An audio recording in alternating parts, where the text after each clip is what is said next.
Very good morning, my dear students. Welcome to your channel CCI Career Maker, and this is your mentor नयन मित्तल। बच्चों, structure of atom chapter अपन ने start करवा दिया था और उस chapter के अंदर हमने अब तक एटॉमिक मॉडल्स के बारे में स्टडी कर ली थी कि एटॉमिक मॉडल्स कौन कौन से आए थे, और एटॉमिक मॉडल के साथ साथ कुछ इलेक्ट्रॉन, प्रोटॉन और न्यूट्रॉन की डिस्कवरी के बारे में स्टडी कर चुके थे अपन लोग। वहां पर ये देखा था कि सबसे पहले डेल्टन ने एटॉमिक थ्योरी गिवन, डेल्टन की एटॉमिक थ्योरी जब आई उसके बाद फेराडे ने चार्ज की डिस्कवरी की थी, माइकल फेराडे ने, और उस फेराडे की डिस्कवरी के बाद सर जे जे थॉमसन ने cathode ray discharge tube experiment के बेसिस पर इलेक्ट्रॉन की डिस्कवरी की। ये आपको बात समझ में आ गई होगी अब तक तो कि इलेक्ट्रॉन की डिस्कवरी किसने की थी, सर जे जे थॉमसन ने, और किस बेसिस पे की थी, cathode ray discharge tube experiment पे। ठीक है बच्चों, उसके बाद प्रोटॉन की डिस्कवरी, जैसे मैंने आपको प्रीवियस वीडियो में बताया था कि एक ट्रेंड चलता है कि डिस्चार्ज ट्यूब का उस टाइम पे ट्रेंड चल रहा था कि डिस्चार्ज ट्यूब से ही एक्सपेरिमेंट किए जा रहे थे, तो और भी साइंटिस्ट डिस्चार्ज ट्यूब को लेकर एक्सपेरिमेंट्स लगातार कर रहे थे। तो इसी टाइम पर गोल्डस्टीन नाम का एक साइंटिस्ट आया और उसने भी डिस्चार्ज ट्यूब एक्सपेरिमेंट से ही कुछ कंडीशंस चेंज करके प्रोटॉन पॉजिटिवली चार्ज आयन की एक डिस्कवरी कर दी है। उसको नाम दिया था प्रोटॉन, और जो एक्सपेरिमेंट था उसका नाम बोल दिया गया था एनोड रे डिस्चार्ज ट्यूब एक्सपेरिमेंट। ये एनोड रे ट्यूब बोला गया था, आप सभी को पता होगा तो कि एनोड रे इसलिए क्योंकि ये ओरिजिनेट हो रहा था एनोड टर्मिनल से, क्योंकि पॉजिटिव टर्मिनल से रेज जो थी ये ओरिजिनेट हो रही थी और नेगेटिव की तरफ जा रही थी। क्लियर। उसके बाद अपन ने न्यूट्रॉन देखा था। Neutron is a chargeless and this property is responsible for its late discovery. यही प्रॉपर्टी जो थी उसकी लेट डिस्कवरी का भी कारण बन गई थी। न्यूट्रॉन का मास प्रोटॉन के मास से थोड़ा सा ज्यादा बताया गया था। अपन ने समरी में सारे मास लिख लिए थे, सारे चार्ज लिख लिए थे, सारे चार्ज बाय मास रेशियोज को नोट डाउन कर लिया था, और आई होप कि आप सभी ने उनको याद भी कर लिया होगा अब तक। अगर याद नहीं किया अभी तक भी तो याद कर लेना, क्योंकि आने वाले जो टॉपिक्स हैं और इनके बेसिस से जो अपन न्यूमेरिकल से डील करेंगे बच्चों, वो बहुत इंपॉर्टेंट है, बहुत इंपॉर्टेंट है बच्चों। तो इसके लिए आपको चार्ज और मास के बारे में पूरी जानकारी होनी चाहिए। उसके बाद अपन ने एटॉमिक मॉडल देखे थे। मैंने प्रीवियस वीडियो में आपको थॉमसन और रदरफोर्ड का एटॉमिक मॉडल स्टडी करवाया था। उस एटॉमिक मॉडल के अंदर थॉमसन के एटॉमिक मॉडल के अकॉर्डिंग जो एटम होता है वो स्पेरिकल नेचर का होता है, वो स्पेरिकल, उसको उसने वाटरमेलन या प्लम पुडिंग मॉडल के अकॉर्डिंग भी बोला था। प्लम पुडिंग एक फॉरेन की एक डिश होती है, एक डेजर्ट होता है, जिसमें जैसे अपने वाटरमेलन लेते हैं तो जो सीड्स होते हैं दे आर इलेक्ट्रॉन्स। सीड्स जो होते हैं वो इलेक्ट्रॉन्स होते हैं। जैसे एक बार मैं डायग्राम देख लेते हैं। सीड्स जो होते हैं वो होते हैं इलेक्ट्रॉन्स। ये एक एटम है, स्पेरिकल एटम मान लीजिए, ये रहा एक स्पेरिकल एटम, और इसके अंदर ये सीड्स जो है ये इनको अपन ने मान लिया इलेक्ट्रॉन्स। ये लीजिए, ये रहे इलेक्ट्रॉन्स, ठीक है, और यूनिफॉर्मली डिस्ट्रीब्यूटेड कर दिया गया था positively charge proton. Uniformly distributed कर दिया गया था पॉजिटिवली चार्ज प्रोटॉन, इतना उसने बताया था थॉमसन ने। और उसने बोला था कि एटम जो होता है इलेक्ट्रिकली न्यूट्रल होता है। उसने बोला था जितना पॉजिटिव चार्ज उतना ही नेगेटिव चार्ज, तो atom is electrically neutral in nature. ये बातें कुछ टाइम तक चली, लेकिन कुछ टाइम के बाद एक साइंटिस्ट है रदरफोर्ड, और रदरफोर्ड ने बताया था, एक एक्सपेरिमेंट किया था रदरफोर्ड ने जिसको अपन पढ़ चुके बच्चों, अल्फा रे स्कैटरिंग एक्सपेरिमेंट, अल्फा रे स्कैटरिंग एक्सपेरिमेंट। और उस एक्सपेरिमेंट को थॉमसन एक्सप्लेन नहीं कर पाया था, और अगर कोई भी साइंटिस्ट किसी दूसरे साइंटिस्ट का मॉडल अगर एक्सप्लेन नहीं कर पाता है तो वो उसकी डिसएडवांटेज बन जाती है। तो थॉमसन की जो भी मॉडल था उसको वहीं पे रोक दिया गया, क्योंकि वो रदरफोर्ड के अल्फा रे स्कैटरिंग एक्सपेरिमेंट को एक्सप्लेन नहीं कर पाया था, और वही उसकी डिसएडवांटेज बन गई थी बच्चों। उसका रदरफोर्ड का अपन ने मॉडल स्टडी किया था। उस रदरफोर्ड के मॉडल के अंदर अपन ने एक अल्फा रे स्कैटरिंग एक्सपेरिमेंट पढ़ा था, जिसका मैंने कंप्लीट आपको डायग्राम बनवाया था बच्चों। उस डायग्राम के अंदर कुछ रेडियोएक्टिव एलिमेंट से अल्फा रेस को बॉम्बार्ड मीन्स होता है एक तरह का उधर से अल्फा रेस को छोड़ना, बहुत स्पीड में उनको उधर से बॉम्बार्ड कराना। और जैसे ही उसने अल्फा रेस को बॉम्बार्ड कराई तो वो एक गोल्ड फॉइल या फिर एक फोटोग्राफिक प्लेट बोल लेते हैं, एक फोटोग्राफिक प्लेट थी और उसके आसपास में एक गोल्ड फॉइल थी जिसपे अपन को चमक दिखाई देती है, फ्लोरोसेंट प्रोड्यूस होता है। ठीक है, यहां से कुछ रेज आ रही थी, अल्फा रेज आ रही थी यहां से, तो देखा गया कि कुछ रेज जो है वो तो अनडिफ्लेक्टेड, मतलब विदाउट एनी डिफ्लेक्शन उसको क्रॉस कर गई है। ये उसको क्रॉस कर गई थी, अच्छी तरह समझना। अगर जिसने प्रीवियस वीडियो नहीं देखी है तो पहले वो इस प्रीवियस वीडियो को देखे, तभी अच्छी तरह और समझ में आ पाएगा। तो अपन ने उस टाइम डायग्राम बना के प्रॉपर्ली स्टडी किया था इसको, आज थोड़ा सा और रिवाइज करवा रहे हैं। कुछ रेज तो इसमें अनडिफ्लेक्टेड चली गई थी, कुछ रेज देखा गया था कि एट सर्टेन एंगल्स, वो एंगल्स कुछ भी हो सकते हैं, 40 भी था, 45 भी था, 60 भी था, 75, कुछ भी एंगल्स पे कुछ अल्फा रेज डिफ्लेक्ट हो रही थी। क्लियर? लेकिन ये देखा गया कि आउट ऑफ 20,000 अगर उसने 20,000 अल्फा रेज को बम्बार्ड किया होगा, अगर उसने 20,000 अल्फा रेज को छोड़ा होगा, तो उनमें से ओनली वन, वेरी फ्यू, मतलब ओनली वन अल्फा रे जो थी वो अपने पाथ पर दोबारा रिट्रेस हो गई थी। इस तरह से वो अपने पाथ पर दोबारा आ गई थी, 180 डिग्री एंगल पे दोबारा आ गई थी वो। तो देखा गया, जब उसने ऑब्जर्वेशंस देखी तो एक कंक्लूजन पता लगा उसको। और कंक्लूजन क्या था, जैसे मैंने आपको एक शॉर्ट में भी लिखाया था इसका कंक्लूजन बच्चों, एक शॉर्ट में कंक्लूजन लिखाया था इसका, ध्यान देना कि जो भी एटम होता है उस एटम के अंदर दो पार्ट होते हैं, उस एटम के अंदर दो पार्ट होते हैं, एक होता है न्यूक्लियर पार्ट और एक होता है एक्स्ट्रा न्यूक्लियर पार्ट। ये चीज मैंने आपको एक ट्रिक के उस पर बताई थी, वरना आपको पूरे पॉइंट्स तो लिखने ही है वैसे भी। एक होता है न्यूक्लियर पार्ट और एक होता है एक्स्ट्रा न्यूक्लियर पार्ट। सपोज करना अगर कुछ चीजें विदाउट एनी डिफ्लेक्शन इसको क्रॉस कर रही है, मतलब इसके अंदर कुछ भी चीज नहीं है, मतलब वो अंदर से खाली है। तो अगर खाली है तो देखा गया कि most of the space of an atom is empty, जो मोस्ट ऑफ द स्पेस मतलब बहुत ज्यादा स्पेस जो था एटम का वो एम्प्टी माना गया, क्योंकि कुछ चीज अगर होलो है मतलब उसके अंदर कुछ भी चीज नहीं है, एम्प्टी है वो कंप्लीट, तभी उसके अंदर से वो चीजें अनडिफ्लेक्टेड क्रॉस हो सकती हैं। क्लियर इतना? इसके बाद कुछ देखा गया कि कुछ सर्टेन एंगल्स पे, मतलब कुछ ऐसे पार्टिकल्स हो सकते हैं उस एम्प्टी स्पेस के अंदर जो उन अल्फा रेज को डिफ्लेक्ट कर रहे हैं। क्लियर? और देखा गया कि एक अल्फा पार्टिकल अपने पाथ पर रिट्रेस हो गई थी, मतलब कुछ ना कुछ उस सेंटर के अंदर, उस एटम के सेंटर में कुछ ना कुछ चीज प्रेजेंट है जो उसको अनडिफ्लेक्टेड नहीं होने दे रही है, मतलब जो उसको क्रॉस नहीं होने दे रही है। तो देखा गया कि सेंटर में प्रेजेंट है न्यूक्लियस, और न्यूक्लियस जो होता है वो होता है पॉजिटिवली चार्ज। न्यूक्लियस जो होता है उसको क्या बोलते हैं अपन? पॉजिटिवली चार्ज, प्रोटॉन रहते हैं इसके अंदर, पॉजिटिवली चार्ज प्रोटॉन इसके अंदर रहते हैं। क्लियर? ये बात तो हुई इसके सेंटर की। और जो उसके आसपास में एम्प्टी स्पेस था उसको बोला गया एक्स्ट्रा न्यूक्लियर पार्ट। उसको क्या बोला गया? Extra nuclear part. और उस एक्स्ट्रा न्यूक्लियर पार्ट के अंदर इलेक्ट्रॉन्स रिवॉल्व करते थे, और इलेक्ट्रॉन्स रिवॉल्व किसके अंदर करता है? इन द एनर्जी शेल्स या फिर orbit, in the energy shells और ऑर्बिट्स। ये आपको बता दिया था कि वो पाथ जिनके अंदर इलेक्ट्रॉन्स रिवॉल्व करते हैं उनको बोलते हैं ऑर्बिट्स।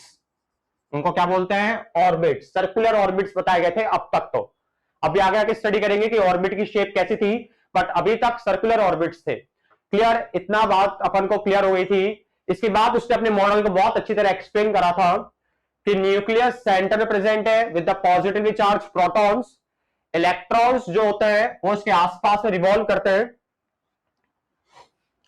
ये रहा एटम। क्लियर?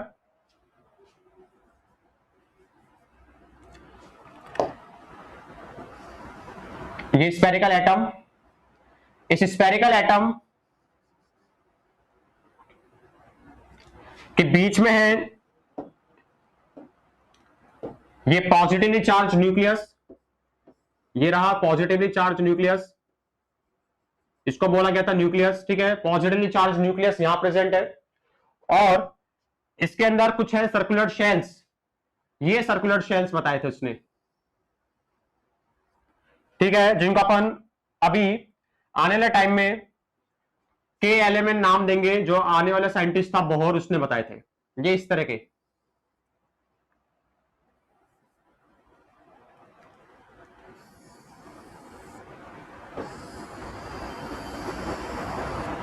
क्लियर, इस तरह के कुछ शेल्स बनाए थे उसने। और इनके अंदर कौन रिवॉल्व कर रहा है? इलेक्ट्रॉन्स रिवॉल्व करता है। इनके अंदर इलेक्ट्रॉन्स रिवॉल्व करता है, ये इलेक्ट्रॉन्स रिवॉल्व करता है इनके अंदर। तो आपको ये बात समझ में आ गई होगी अब तक तो कि रदरफोर्ड के मॉडल के अकॉर्डिंग इतना तो कंफर्म हो गया था कि एटम एक स्फेरिकल होता है, और इस स्फेरिकल एटम के अंदर बीच में पॉजिटिव चार्ज न्यूक्लियस है जो ग्रीनिश पार्ट से दिखाया हुआ है। इसके आसपास में सर्कुलर शेल्स हैं। क्लियर, ये शेल्स है, शेल्स के अंदर कौन रिवॉल्व कर रहा है? इलेक्ट्रॉन्स। और आपको पता होना चाहिए कि अपोजिट चार्ज वाले एक दूसरे को क्या करते हैं? अट्रैक्ट करते हैं। पॉजिटिव और नेगेटिवली चार्ज इलेक्ट्रॉन्स जो होते हैं वो एक दूसरे को क्या करते हैं? जो अट्रैक्ट करते हैं।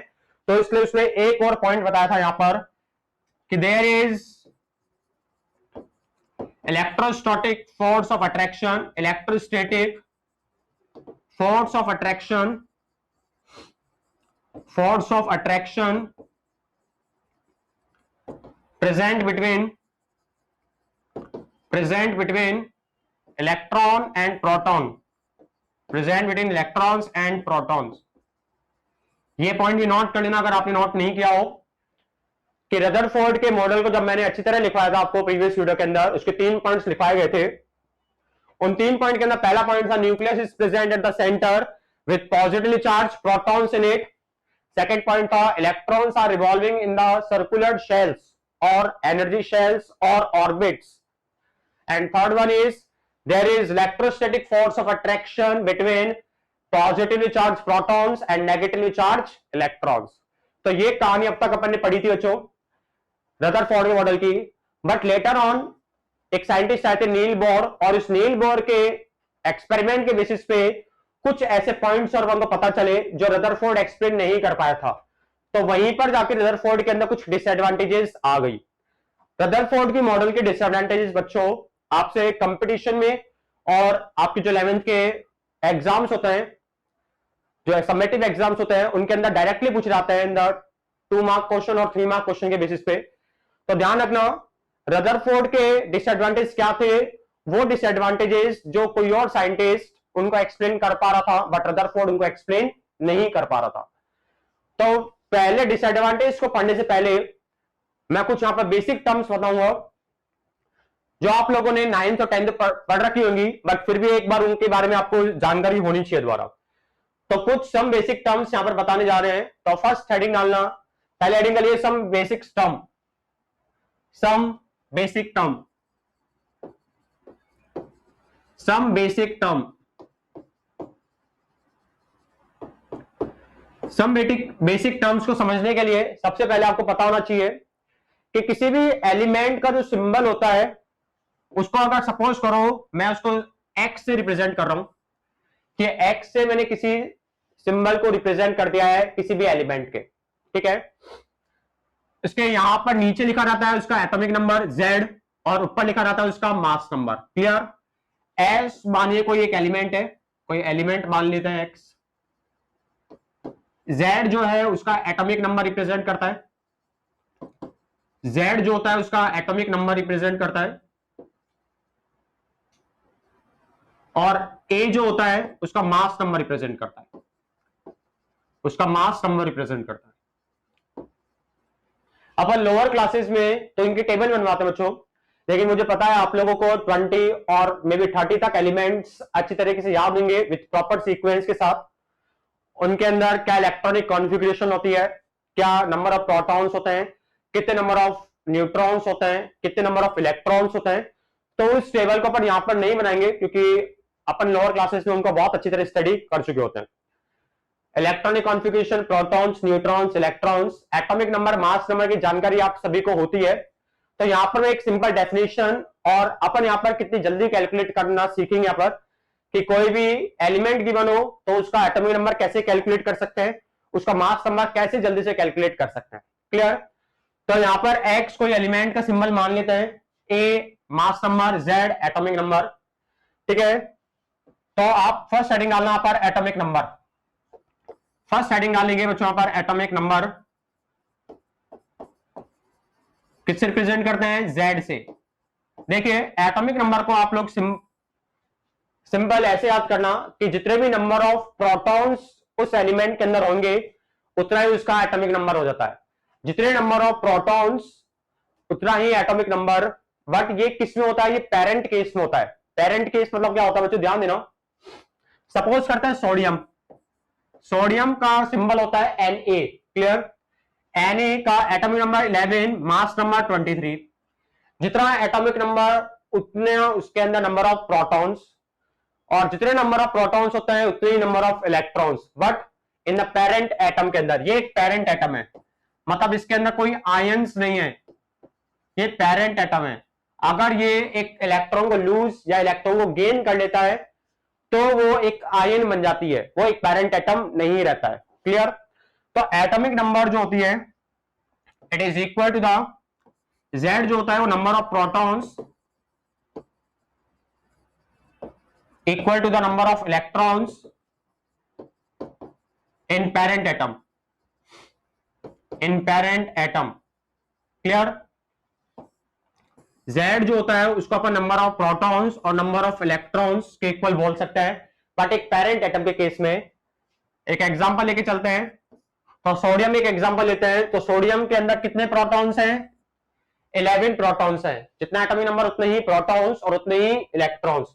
तो सोडियम का 11 23, इसके अंदर इसका एटॉमिक नंबर A जो होगा इट इज 23, Z जो होगा 11, number of protons P positive ions 11 and number of electrons E negative ion 11। इतनी बात आप सभी को पता होगी अब तक। लेकिन अगर यहीं पर आ जाए Na+, यहीं पर अगर दे दिया जाए Na पॉजिटिव, तो Na पॉजिटिव का मतलब क्या है, एक इलेक्ट्रॉन उसने लूज किया होगा तभी इसके ऊपर पॉजिटिव चार्ज आया है।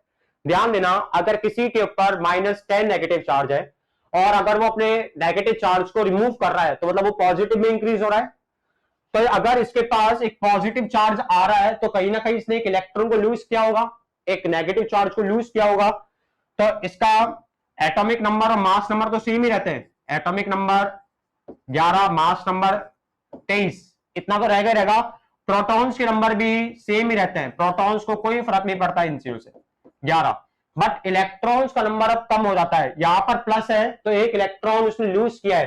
पहले 11 इलेक्ट्रॉन थे, अगर उसने एक इलेक्ट्रॉन को लूज कर दिया है तो उसके पास कितने रह गए, अब 10 इलेक्ट्रॉन्स। कितने इलेक्ट्रॉन्स रह गए, 10 इलेक्ट्रॉन्स। तो आपको ऐसे कैलकुलेट करना आना चाहिए। अब अपन नेक्स्ट चैप्टर के अंदर जो कि अपना थर्ड चैप्टर होने वाला है, पीरियोडिसिटी ऑफ एलिमेंट्स, उसके अंदर इन चीजों से बहुत अच्छी तरह डील करेंगे। बट यहां पर एक बेसिक चीज सीख लेना कि पॉजिटिव आ रहा है तो रिमूव करना है, और अगर नेगेटिव आ रहा है, अगर एक और एग्जांपल लेके चलते हैं तो यहां पर एक एग्जांपल लेते हैं क्लोरीन का, Cl- का एग्जांपल लेता हूं मैं। तो Cl का एटॉमिक नंबर होता है बच्चों, mass number 35.5, atomic number 17। Atomic number 17 है तो प्रोटॉन भी 17। बट यहां पर Cl के ऊपर नेगेटिव चार्ज है। नेगेटिव मतलब उसने एक इलेक्ट्रॉन को गेन किया होगा। पहले 17 इलेक्ट्रॉन थे, अब कितने हो गए होंगे, 18 इलेक्ट्रॉन, क्लियर। तो ये कहानी आपको समझ में आनी चाहिए कि किसी एलिमेंट का सिंबल X मान लिया जाए, atomic number Z, mass number A, clear. तो एटॉमिक नंबर को कैलकुलेट करना कैसा होता है, number of protons equal to number of electrons in parent atom. Parent atom का केस समझ में आना चाहिए। अगर उसके अंदर पॉजिटिव और नेगेटिव चार्ज अगर उसके ऊपर है तो वो पेरेंट एटम नहीं है, वो एक आयन बन गई है, क्लियर। एटॉमिक नंबर के बाद अपन पढ़ते हैं मास नंबर। देखिए मास नंबर, जैसे अपन बोल रहे थे कि X कोई एलिमेंट है, ठीक है, Z atomic number, A mass number, clear. Z का मतलब होता है नंबर ऑफ प्रोटॉन्स भी होता है, नंबर ऑफ प्रोटॉन्स के भी इक्वल होता है। A जो होता है it is equal to the number of protons plus number of neutrons. ये number of protons plus number of neutrons के इक्वल होता है। ये क्या आपको याद करना पड़ेगा कि जो मास नंबर होता है वो number of protons plus number of neutrons के इक्वल होता है। तो यहां से मैं एक चीज बता सकता हूं कि अगर आपको नंबर ऑफ न्यूट्रॉन्स कैलकुलेट करने होते हैं, for example number of neutrons calculate करना है अगर आपको, तो क्या कर दोगे अब आप ए में से नंबर ऑफ प्रोटॉन्स को माइनस कर देना, A minus number of protons, A minus number of protons that is number of protons किसके इक्वल थे, जेड के इक्वल, तो ए माइनस जेड ये किसके इक्वल आ जाता है, नंबर ऑफ न्यूट्रॉन्स के इक्वल। ये किसका फॉर्मूला बन गया है, नंबर ऑफ न्यूट्रॉन्स का, number of neutrons, number of neutrons का फॉर्मूला आपने बना दिया है। अब मैं एक एग्जांपल लेके देखते हैं यहाँ पर, जिससे आपको और अच्छी तरह क्लियर हो जाए चीजें। Example clear, magnesium 1224, atomic number 12, mass number 24, calculate the number of protons and neutrons in it. इसमें आपको नंबर ऑफ प्रोटॉन्स और न्यूट्रॉन्स निकालने हैं, तो बहुत इजी दिख रहा है कि कोई पेरेंट एटम है, कोई पर पॉजिटिव कोई पर नेगेटिव चार्ज नहीं है, तो नंबर ऑफ प्रोटॉन्स कितना आ गया इसके अंदर, number of protons atomic number कितना है 12, वही 12 प्रोटॉन्स आ गए। Clear, number of electrons same क्योंकि पेरेंट एटम है 12, नंबर ऑफ न्यूट्रॉन्स, अब न्यूट्रॉन्स कैसे कैलकुलेट करते हैं, ए माइनस जेड, ए कितना है 24, ये लीजिए, माइनस जेड 12, कितना आ गया 12। तो ये रहा आपका नंबर ऑफ प्रोटॉन, इलेक्ट्रॉन और न्यूट्रॉन को कैलकुलेट करने का फॉर्मूला। एक और एग्जांपल देख लेते हैं, अब देखते हैं एक आयन से, आयन का देख लेते हैं एक एग्जांपल। आयन लेते हैं तो एल्यूमिनियम पॉजिटिव 3 में ले लेते हैं, एक आयन है एल्यूमिनियम पॉजिटिव 3। वैसे एल्यूमिनियम का क्या होता है 1327, तो आप वैसे तो कैलकुलेट कर सकते हो कि प्रोटॉन 13 है इसके अंदर, इलेक्ट्रॉन भी 13 है इसके अंदर, और न्यूट्रॉन कितना आ गया 27 माइनस 13, 14 न्यूट्रॉन्स आ गए। ये तो आपने इसका पेरेंट का निकाल दिया है, बट आगे ये बात आयन की, तो आयन के अंदर प्रोटॉन्स का नंबर इक्वली होता है, ठीक है भाई। अब देखो ऊपर पॉजिटिव 3 है, जब ऊपर पॉजिटिव होगा तो आपको इलेक्ट्रॉन में से माइनस करना है, और अगर ऊपर नेगेटिव होगा तो इलेक्ट्रॉन में प्लस करना है। इतनी बात समझ लेना, अगर ऊपर पॉजिटिव है तो इलेक्ट्रॉन के नंबर में से माइनस कर देना, अगर ऊपर नेगेटिव है तो प्लस कर देना, रिवर्स करना है। इलेक्ट्रॉन कितना आ गया 13 पहले थे, 3 प्लस हो गए तो माइनस करना 10। क्लियर, ऊपर प्लस 3 था इसलिए माइनस करना पड़ेगा 10। न्यूट्रॉन्स क्या करेंगे, मास नंबर 27 माइनस 13, वही सेम न्यूट्रॉन्स। तो अब आपको बात क्लियर हो गई होगी एटॉमिक नंबर की, मास नंबर की, number of protons, number of electrons and number of neutrons. I hope कि आपको ये सब चीजें क्लियर हो गई होंगी। फटाफट कॉपी भी करते जाना, ये चीजें आपने लोअर क्लासेस पढ़ रखी होंगी, बट ये चीज अभी आपको काम आने वाली है, इसलिए मैंने एक बार और आपको इन चीजों से दिखा दिया कि एक कैसे और अपन को काम आ सकते हैं, इजी तरीके से कैसे सीख सकते हैं अपन।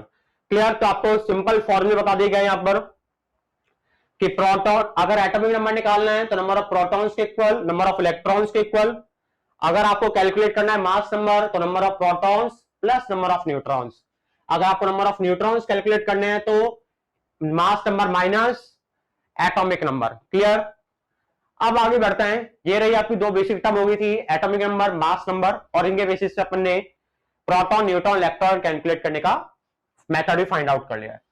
अब पढ़ेंगे यहां पर थर्ड बेसिक टर्म पे आएंगे, आइसोटॉप्स। आइसोटॉप्स क्या होता है, ये चीजें बच्चों अपन ये बीच में क्यों पढ़ रहे हैं रदरफोर्ड के मॉडल में, क्योंकि अपन इसके बाद जो टॉपिक पढ़ेंगे वहां पर ये चीजें यूज आने वाली है। आइसोटॉप्स वो होता है जिनके पास, लिखना दोज एलिमेंट्स, इसकी डेफिनेशन लिखना पहले आप लोग, those elements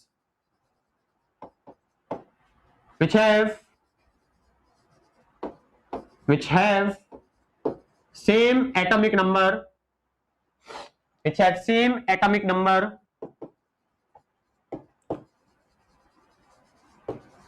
but different mass number,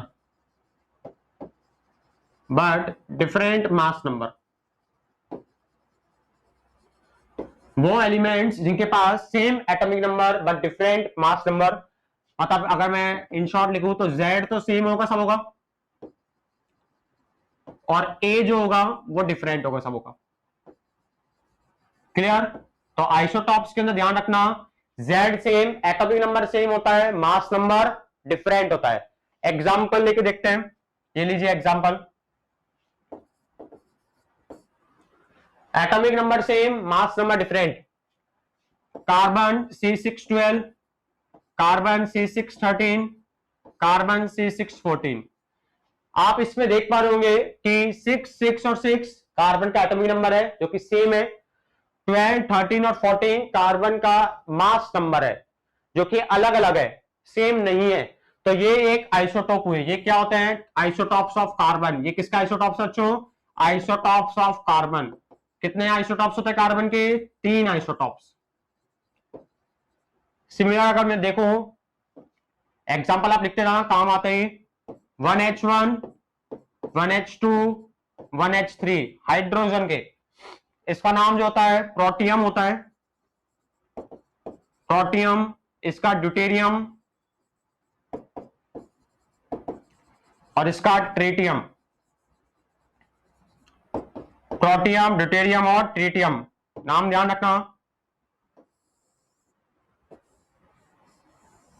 protium, deuterium और ट्रीटियम, ये हो गए हाइड्रोजन के आइसोटॉप्स। देख लेना, आइसोटॉप्स ऑफ हाइड्रोजन है, isotopes of hydrogen.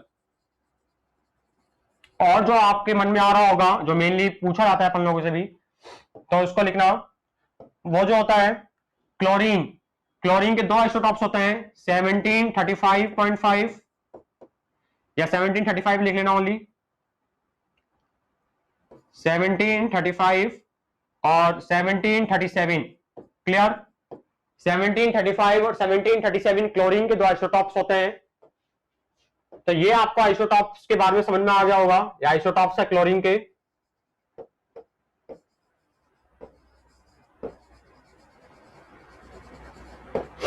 Isotopes of chlorine. Carbon के देखना, same atomic number, mass number different. Hydrogen का same atomic number, mass number different. Chlorine का 17 atomic number same, mass number different. और भी ऐसे बहुत सारे आइसोटॉप्स होते हैं, बहुत सारे एलिमेंट्स के। तो अपन बाय द टाइम इन चीजों को पढ़ते जाएंगे और भी कि किस किस एलिमेंट के कौन कौन से आइसोटॉप्स और नेचर में फाइंड होते हैं। बट अभी के लिए आप बस एक रफली एक एग्जांपल दे दिया गया आपको कि इस तरह के आपको पता होना चाहिए कि ये इनको आइसोटॉप्स बोलते हैं। तो आइसोटॉप्स का सीन आपको क्लियर हो गया होगा। Atomic number same, mass number different. इसके जस्ट रिवर्स होती है आइसोबार्स। नेक्स्ट 4 हेडिंग डालेंगे आइसोबार्स। आइसोबार्स ये 2 आप पढ़ चुके हैं पहले भी, प्रीवियस क्लासेस में भी। आइसोटॉप्स और आइसोबार्स आप पहले ही पढ़ चुके होते बच्चों। बट मैं ये क्यों पढ़ा रहा हूं? क्योंकि मुझे इसके आगे 2-3 टर्म्स और बतानी है, तो आपको उनसे पहले ये पता होना चाहिए अच्छी तरह। लिखेंगे definition, those elements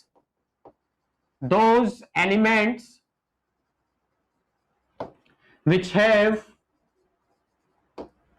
have same mass number, यहां पर मास नंबर सेम होता है, which have same mass number but different atomic number,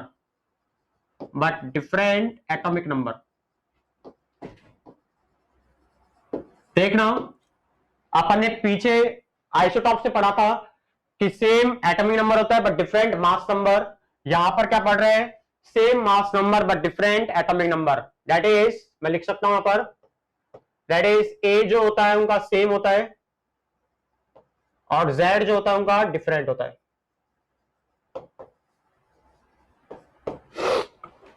clear? इतनी बात क्लियर होनी चाहिए। एग्जाम्पल लेके आपको समझाते हैं बच्चों, ध्यान देना।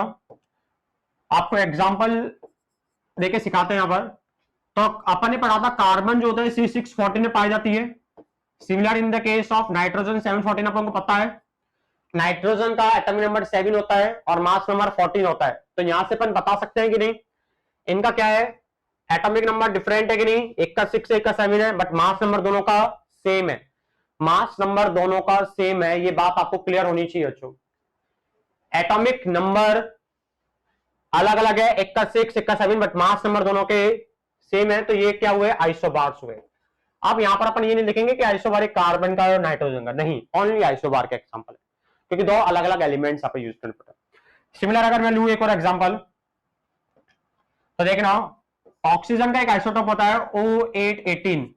ऑक्सीजन के 3 आइसोटॉप होते हैं, 16, 17 और 18, ऑक्सीजन 8, 16, ऑक्सीजन 8, 17, ऑक्सीजन 8, 18। क्लियर? तो यहां पर जो ऑक्सीजन 8, 18 है वो फ्लोरीन 9, 18 के साथ आइसोबार का फॉर्मेशन करता है, आइसोबार्स। क्लियर? तो आपको अब तक ये चीज क्लियर हो गई होगी बच्चों कि आइसोटॉप्स और आइसोबार्स क्या क्या होते हैं। आइसोटॉप्स क्लियर, आइसोबार के बारे में आई थिंक चीजें क्लियर हो गई होंगी। ठीक है, अब अगर अपन आगे बढ़ते हैं तो ये तो थी बेसिक टर्म्स दो जो आप लोग सब पढ़ चुके हो, जो बोल रहे हैं सर आप क्या पढ़ा रहे हो, तो हम पहले भी पढ़ चुके हैं। बट इसके बाद एक आती है टर्म आइसोटोन्स। नेक्स्ट हेडिंग डालेंगे आइसोटोन्स, हेडिंग डालना चाहो आइसोटोन्स। फिफ्थ हेडिंग है आइसोटोन्स। नाम से समझ में आ रहा होगा, टोन्स मतलब NES, मतलब न्यूट्रॉन्स के बारे में कुछ बोल रहा है। अपन न्यूट्रॉन्स को भी राइम ऐसे ही करता है, आइसोटोन्स के जैसे ही राइम होता है न्यूट्रॉन्स। तो आइसोटोन्स का मतलब होता है दोज स्पीशीज या फिर दोज एलिमेंट्स। देखेंगे डेफिनेशन, दोज स्पीशीज या those elements which have same atomic number or same number of neutrons, which have same number of neutrons in it, those elements which have same number of neutrons in it। Clear? अब same number of neutrons कैसे calculate करते हैं? पहली बात तो आपको formula मैंने previous बता दिया है, नंबर ऑफ न्यूट्रॉन्स को कैलकुलेट करने का फॉर्मूला यहां पे भी दोबारा लिख देता हूं। नंबर ऑफ न्यूट्रॉन्स का फॉर्मूला बताइए जल्दी क्या होता है? सभी अब तक जान चुके होंगे नंबर ऑफ न्यूट्रॉन्स के फॉर्मूला को कैलकुलेट कैसे करते हैं। ठीक है भाई, तो आप पता होगा कि sir mass number minus atomic number. जी हाँ, बहुत इजी है, A minus Z, mass number minus atomic number कर दीजिए, नंबर ऑफ न्यूट्रॉन्स कैलकुलेट हो जाते हैं। क्लियर? देखते हैं आगे, एग्जाम्पल लेके देखना पड़ेगा अपन को। यहाँ पे एग्जाम्पल से आपको सिखाएंगे चीजें। कार्बन का एक आइसोटॉप था C613 और नाइट्रोजन होती है 714।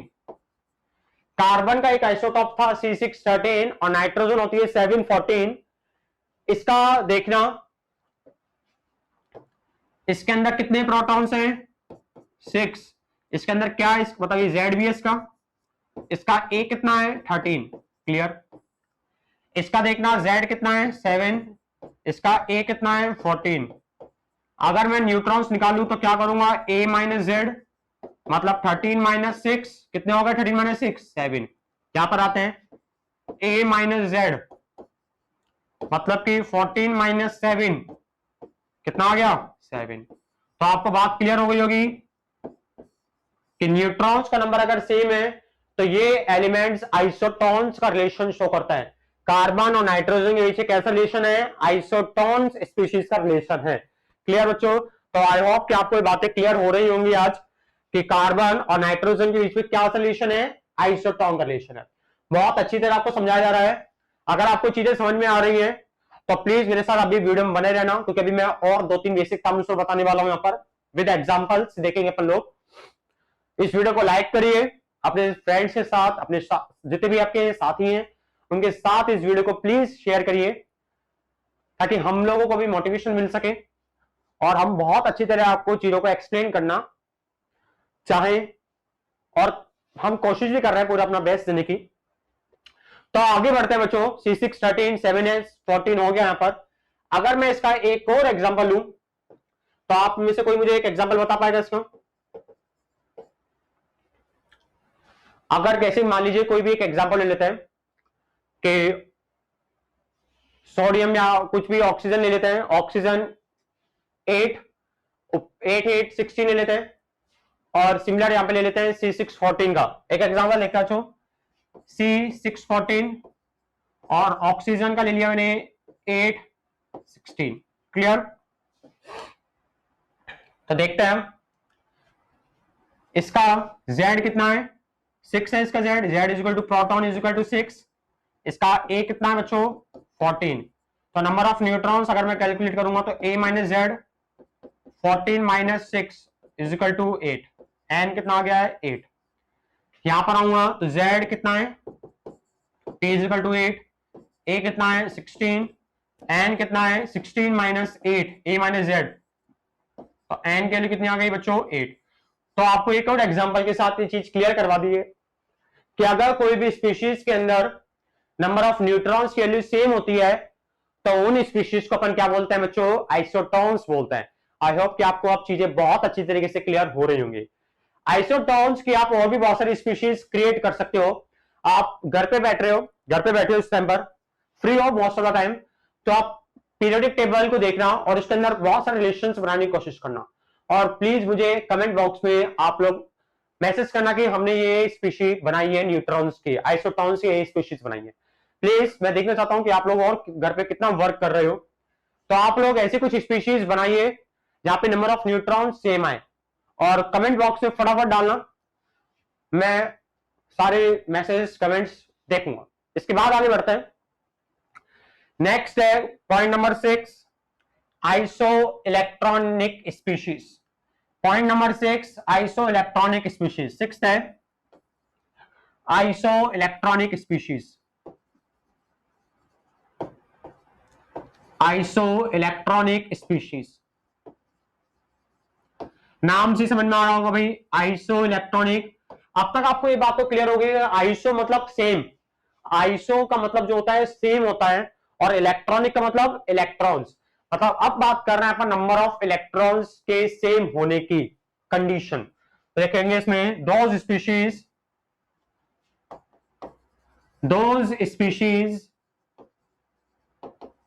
which contain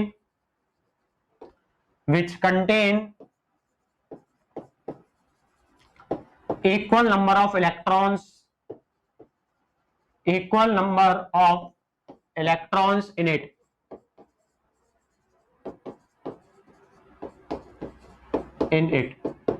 क्या होना चाहिए, नंबर ऑफ इलेक्ट्रॉन सेम होने चाहिए। अब मैंने बताया था आप लोगों को, यहां पे बात अच्छी तरह सुनना, बहुत अच्छी तरह से सुनना। यहाँ पर नंबर ऑफ इलेक्ट्रॉन्स प्रोटॉन्स के इक्वल होते हैं पेरेंट केस के अंदर। दोबारा सुनो ना, पेरेंट केस के अंदर नंबर ऑफ प्रोटॉन्स होते हैं वो नंबर ऑफ इलेक्ट्रॉन्स के इक्वल होते हैं। बट अगर कोई आयन आ जाएगी, कोई भी आयन अगर आ गया है यहाँ पे क्वेश्चन के अंदर, तो अगर आप देखना सबसे पहले उसके ऊपर चार्ज कैसा है। अगर आयन के ऊपर पॉजिटिव चार्ज है तो आप इलेक्ट्रॉन्स में से नेगेटिव करते जाना, अगर आयन के ऊपर नेगेटिव चार्ज है तो इलेक्ट्रॉन में प्लस करते जाना। समझ लेंगे यहाँ पे एक एग्जाम्पल से, एक एग्जांपल लेता हूं बच्चों, अच्छी तरह समझना। बहुत एग्जांपल लिया है मैंने नियॉन का। नियॉन के आपको पता होना चाहिए, नियॉन Na+, Mg+2, Al+3। बहुत अच्छी तरह मेरे साथ बने रहना। F-O-2, N-3। क्लियर?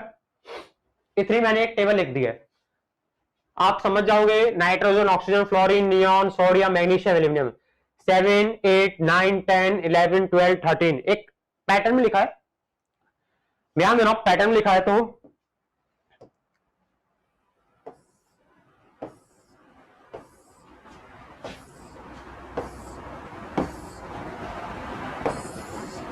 ये मैंने ऐसे कर दिया।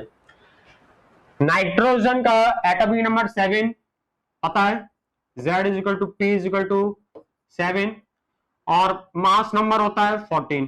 क्लियर? अब इतना लिखते हैं, Z is equal to P is equal to 8, mass number 16। Z is equal to P is equal to 9, mass number 18, और 19 भी होता है कुछ बुक्स के अंदर, बट अपन आइसोटॉप होती है वो तो 18 लेंगे। ठीक है? Z is equal to P is equal to 10, atomic number 20। Z is equal to P is equal to 11, atomic number 23। आपको याद होनी चाहिए चीजें। Z is equal to P is equal to 12, atomic number 24। Z is equal to P is equal to 13, atomic number 17, वो mass number 27। Clear? इतनी आप सभी को अब तक बात क्लियर हो गई होंगी। Number of protons, number of neutrons, atomic number, mass number, ये चीजें मैंने अब तक पढ़ा दी आप लोगों को।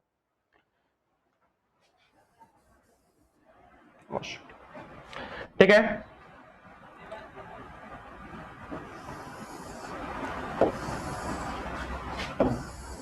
देखना, अब बात आती है नंबर ऑफ न्यूट्रॉन्स निकालने की। नंबर ऑफ न्यूट्रॉन्स आराम से निकाल सकते हो, ए माइनस जेड, ए माइनस जेड, ए माइनस जेड, आराम से नंबर ऑफ न्यूट्रॉन्स निकाल सकते हो। इसी एग्जाम में सब चीजों निकलवा रहे अपन। 7, 8, 9, 10, 12,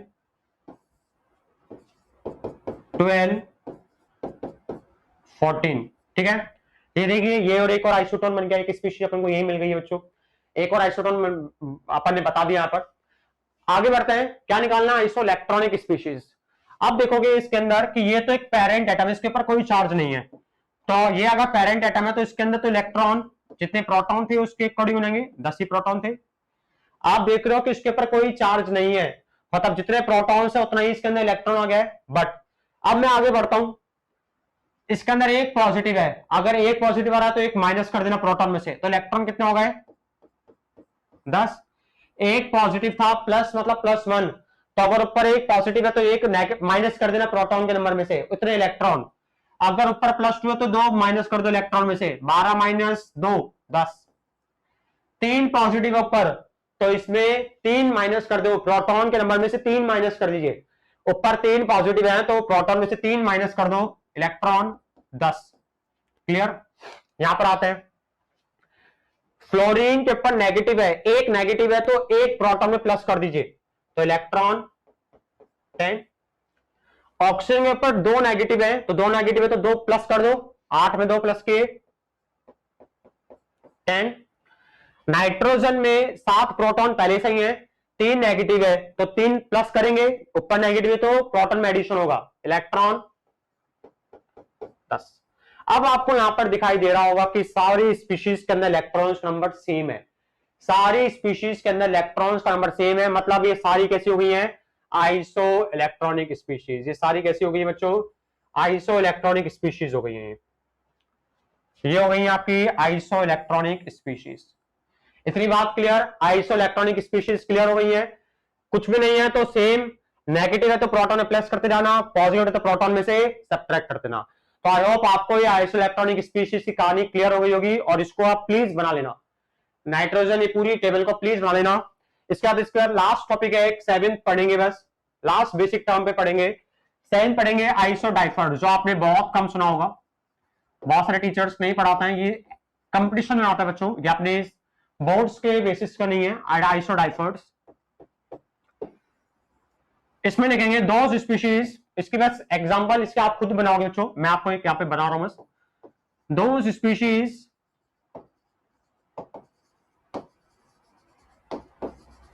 which have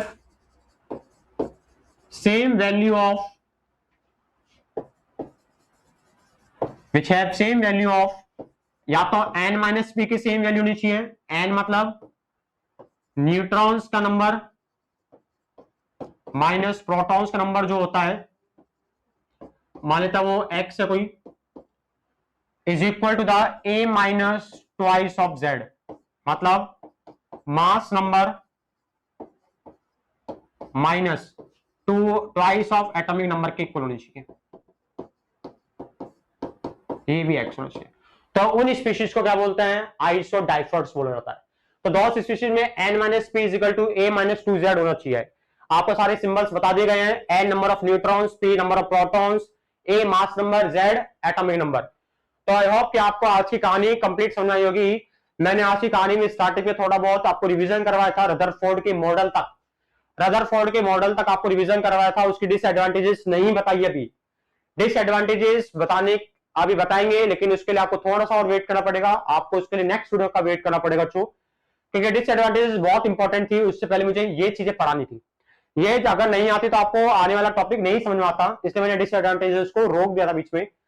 इनके बाद नेक्स्ट वीडियो में अपन डिसएडवांटेजेस की स्टडी करेंगे कि कौन कौन सी डिसएडवांटेज होती है, उसका अपन बहुत ज्यादा अच्छा टॉपिक पढ़ेंगे। तो मेरे साथ आप इसी चैप्टर में बने रहना बच्चों। आज की जो भी सारी चीज, जो भी सारे डेफिनेशंस मैंने पढ़ाई है, जो भी सारी स्पीशीज मैंने पढ़ाई है, आइसोटॉप से लेकर के, फर्स्ट आइसोटॉप थी isobars, isotones, iso electronic species and isodiaphers, ये सारी आपको मुझे लगता है क्लियर हो गई होंगी। बहुत अच्छी तरीके से एक्सप्लेनेशन दिया हुआ है इन चीजों का। एक एक चीज आपको एक एक एग्जाम्पल से बताई गई है। तो बच्चों आज मैं आपसे यही होप करूंगा कि आप लोग घर पे इन सब चीजों को बहुत अच्छे पढ़ें, और जो मैंने आपसे बोला है कि आप मुझे कमेंट सेक्शन में जाकर उन सब चीजों के बारे में बताइए, जो आइसो डाइफर्स के एग्जाम्पल बताना, आइसो इलेक्ट्रॉनिक स्पीशीज के एग्जाम्पल मुझे बताइए। ठीक है, तो तब तक के लिए बहुत बहुत धन्यवाद, थैंक यू। एंड आप अपने घर पे सेफ रहिए और हेल्दी रहिए। Stay safe, stay healthy. धन्यवाद।